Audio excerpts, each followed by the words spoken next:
আল্লাহ রাসূল সাল্লাল্লাহু আলাইহি ওয়াসাল্লামের যে বংশ ফ্যামিলি, সেই ফ্যামিলিটা কোন বংশ আপনারা বলতে পারবেন? আল্লাহর নবী কোন বংশের? জি, আকা আলাইহিস সালাম হচ্ছেন কুরাইশ বংশের আব্দে মানাফের ঘরে আব্দুল মুত্তালিবের সন্তানদের ভিতরে হযরতে আব্দুল্লাহর ঔরসজাত সন্তান। যখন আমরা হিস্ট্রি পড়ি তো ইতিহাসে দেখি কুতুবউদ্দিন আইবককে দাস বংশের প্রতিষ্ঠাতা বলা হয়। স্লেভারি যে সিস্টেম ছিল সেই সিস্টেম থেকে কুতুবউদ্দিন আইবক উঠে এসেছিল। এই জন্য কুতুবউদ্দিন আইবককে দাস বংশের প্রতিষ্ঠাতা বলা হয়। যেই জায়গায় কোন আল্লাহর ওয়ালি থেকেছেন বলে তো তাদেরকে ফকির, কিন্তু টাইটেল শাহ। এটা আমি বুঝলাম না, শাহ মানে তো বাদশাহ, বলে ফকির কিন্তু টাইটেল শাহ। তার কারণ এরা খোদার ফকির, তোমাদের নয়, এই জন্য শাহ। তো শুনে রাখুন, টাইটেলে হতবাক হতে হয়। এক একজনের টাইটেল এক একটা কারণে। হিন্দু ধর্মের মধ্যে যদি দেখেন যে রাজমিস্ত্রির কাজ করে यानी সুতা ধরে, তার টাইটেল সূত্রধর। যারা খোর কর্মের কাজ করে তার টাইটেল কর্মকার। এ মুসলমান যারা তাঁত বোনার কাজ করে তার টাইটেল তো তাঁতি। কিন্তু আমি আকা আলাইহিস সালামের আবা আজদাদকে দেখলাম নবী পাকের আগমন মরুভূমির মধ্যে। কোথায়? সবার কারো সন্দেহ আছে? প্রত্যেকটা মুসলমান জানে, মুসলমান ঘরের বাচ্চা বাচ্চা জানে কে আকা আলাইহিস সালাম মরুভূমির মধ্যে এসেছে। কিন্তু বংশের নাম কুরাইশ। কুরাইশের মানে জানেন? কুরাইশ এসেছে পারসিয়ান শব্দ থেকে, যার অর্থ নীল তিমি। যার অর্থ নীল তিমি। বুঝতে পারলাম না ইয়া রাসূলুল্লাহ, এক একজনের টাইটেল দেখি। যারা গ্রামের লোকের বিচার করে তাদেরকে মোড়ল বলা হয়। যারা ইংরেজদের টাইমে ইংরেজদের সহায়তা করেছিল তাদেরকে ইংরেজদের দেওয়া টাইটেল রায় বলা হয়। কিন্তু বুঝতে পারলাম না, থাকেন আপনারা বাবা আজদাদ মরুভূমির মধ্যে, কিন্তু টাইটেল কুরাইশ কেন? টাইটেল নীল তিমি কেন? এই জন্য কি তারাও জানতো যেমন সমুদ্রের মধ্যে সমুদ্রের বাদশা হিসেবে যেমন জঙ্গলের বাদশা সিংহকে তাসাব্বুর করা হয়, তেমন সমুদ্রের বাদশা নীল তিমিকে তাসাব্বুর করা হয়। সমুদ্রের বাদশা নীল তিমিকে তাসাব্বুর করা হয়। यानी কুরাইশ বংশকে তারাও জানতো এরা এমন একটা কি এরা থাকে তো মরুভূমিতে, কিন্তু মরুভূমির না। তারা জানতো কি এনারা থাকেন তো মরুভূমিতে, কিন্তু মরুভূমির নয়, বরং এনারা এমন ইলমের দরিয়ার, এমন ইলমের সমুদ্রের নীল তিমি। কি সুবহানাল্লাহ, নীল তিমির কিছু বৈশিষ্ট্য আছে। নামকরণের পিছনে কিছু বৈশিষ্ট্য আছে। ওটা এমন একটা তিমি যে দিনে যত দেখে রাত্রে তার যে দেখার ক্ষমতা সেটা 10 গুণ বেড়ে যায়। আমি শুধু মিলাবো কেন কুরাইশকে নীল তিমি, মানে নীল তিমি টাইটেল কেন দেওয়া হলো? আকা আলাইহিস সালামের আবা আজদাদের যে শাখা, নীল তিমি টাইটেল কেন দেওয়া হলো? এ মুসলমান এই জন্য কি যখন নুরানিয়াতের আলো থাকে তারা যেমন চিনতে পারে, দেখতে পারে, যখন জাহালাতের অন্ধকার আছে তো মুস্তাফা 10 গুণ বেশি দেখতে পারে। যখন জাহালাতের অন্ধকার আছে মুস্তাফা 10 গুণ বেশি দেখতে পারে। আচ্ছা, আরেকটা ব্যাপার, যখন আমরা ঘুমিয়ে যাই একটা টাইম আছে, ঘুমকে যারা স্লিপ অ্যানালাইসিস করছেন, যারা নিউরোসার্জন, যারা নিউরোসায়েন্টিস্ট, নট নিউরোসার্জন, যারা নিউরোসায়েন্টিস্ট, তারা বলছেন একটা পর্যায়ে আসে যখন ঘুমের মধ্যে আমরা এমন সিচুয়েশনে পৌঁছে যাই যখন আমাদের চোখ ব্লিঙ্ক করে। মানে কিছু মুহূর্ত থাকে যেই মুহূর্তে আমাদের চোখ পুরো বন্ধ থাকে, কিন্তু একটা সময় পরে চোখ ব্লিঙ্ক করতে থাকে, মানে নড়াচড়া করে, কন্টিনিউ নড়তে থাকে। ওর পরে যে পর্যায়ে আসে সেই পর্যায়ে প্রত্যেকটা মানুষ এনা ডেইলি বেসিস তারা স্বপ্ন দেখে, কিন্তু স্বপ্নের মধ্যে মুভমেন্ট করতে পারে না, কেননা শরীর প্যারালাইসিস হয়ে থাকে। জন্য শরীর প্যারালাইসিস হয়ে যায়, এই জন্য মুভমেন্ট করতে পারে না। কিন্তু কিছু লোকের ব্যতিক্রম ঘরে থাকে যারা স্বপ্নে হাঁটে, ঘুমের ঘরে হাঁটে। আপনারা হয়তো সচরাচর দেখবেন না, কিন্তু শুনে থাকবেন যে ধরনের লোক আছে যারা স্বপ্নে হাঁটে। তো প্রত্যেকটা জীব তার ব্রেন ডেড হয়ে যায় একটা পর্যায়ে, যখন ব্রেন আর কাজ করে না। কিন্তু শুনে রাখুন, নীলিতিমি প্রাণীদের মধ্যে ওই প্রাণী যা না তার ব্রেন জাগ্রত অবস্থায় পরিপূর্ণ ঘুমায়, না তার ব্রেন শয়ন অবস্থায় পরিপূর্ণ ঘুমায়। সবার সময়ও পরিপূর্ণ ঘুমায় না, ব্রেনের একটা অংশ সম্পূর্ণ অ্যালার্ট থাকে, সম্পূর্ণ জাগ্রত থাকে। তো শুনে রাখো, আরবের জাহিলরাও, আরবের মূর্খরাও এই জিনিস তো উপলব্ধি করেছিল কি নবী পাকের আওয়াজ দাদকে আল্লাহ শান দিয়েছেন কি সুবহানাল্লাহ ওয়া বিহামদিহি, আল্লাহ গানি। যতই যাই হয়ে যাক, ইনাদের বিবেক কখনো ডেড হয়ে যাবে না, কখনো ডেড হয়ে যাবে না। এই জন্য আল্লাহ রাসূল নিজে বলছেন, আকা আলাইহিস সালামের আকা আলাইহিস সালামের সামনে সাহাবীরা গল্প করতে লাগলেন। আল্লাহ পাক হযরত ইব্রাহিমকে কত শান দিয়েছেন। নমরুদের আগুনে ইব্রাহিম আলাইহিস সালামের শরীর জ্বলে না, তিনি আল্লাহর খলিল, খলিলুল্লাহ। আল্লাহ কত শান দিয়েছেন হযরত ইসমাঈল আলাইহিস সালামকে।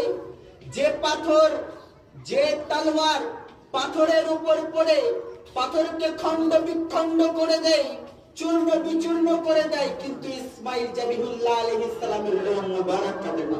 সুবহানাল্লাহ, সুবহানাল্লাহ। ইসমাঈলকে লোক বলতে থাকে, আল্লাহ কত শান দিয়েছেন হযরত আদম সফিউল্লাহকে, तमाम ফেরেশতাকে দিয়ে সাজদা করিয়েছেন। আল্লাহ কত শান দিয়েছেন নূহ নাজিউল্লাহকে, যখন খোদার গজবে আসমান থেকে পানি বর্ষিত হয়, যখন জমিন পানি উগলাতে থাকে, ওই টাইমে যারা নূহ আলাইহিস সালামের কাস্তিতে উঠে যায় তারা নাজাত পেয়ে যায়। এই মুসলমান এটাও জেনে নিন, আল্লাহর নবী বলেন মিসকাত শরীফের হাদিস, হযরত আবু যর গফফারি রাদিয়াল্লাহু তাআলা আনহু বলেন, মাসালু আহলু বাইতি মিসলুকুম, মাসালু আহলু বাইতি ফিকুম মিসলি সফিনাতুন নূহিন মান রাকাবাহা নাজা ওয়া মান তাখাল্লাফা আনহা গারিকা। হে লোকেরা, কান খুলে শুনে রাখো, যেমন নূহ আলাইহিস সালামের টাইমে নূহ আলাইহিস সালামের নৌকায় যারা চেপেছিল তারা নাজাত পেয়েছিল, তেমন কিয়ামত পর্যন্ত আমার উম্মত যদি নাজাত পেতে চায়, মাসালু আহলু বাইতি মিসলুকুম, শুনে রাখো আমার আহলে বাইতের মিসাল হলো তোমাদের দরমিয়ানে ওই রকম, মাই আহলুল বাইত is the boat or is the ark is like the ark and ship of Nuh alayhis salam। আমার আহলে বাইতের উদাহরণ হলো তোমাদের মধ্যে নূহ নবী কাস্তির মতো, যে চড়বে ও বেঁচে যাবে, যে ছেড়ে দেবে সে ডুবে যাবে। সুবহানাল্লাহ, সুবহানাল্লাহ। আল্লাহর নবী বলছেন, আমার আহলে বাইত, আমার গাউসে পাক, আমার করিম নওয়াজ, আমার গোলাম আলী দস্তগীর, আমার মঈনুল হক দস্তগীর, আমার মোহাম্মদ আলী দস্তগীর, তোমাদের মধ্যে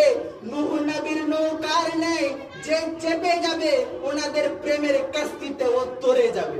সুবহানাল্লাহ। যে এটা থেকে ইনকার করবে, মান রাকাবাহা নাজা, যে চড়বে ও নাজাত প্রাপ্ত হবে, ওমান তাখাল্লাফা, আর যে ইখতিলাফ করবে, যে জুবান দারাজি করবে, জুবানে তান দারাজ করবে, যে ইনাদের শানে বেয়াদবি করবে, মান রাকাবাহা নাজা ওমান তাখাল্লাফা আনহা গারিকা, আর যে ইনাদের এগেইনস্টে কথাবার্তা বলবে সে ডুবে যাবে।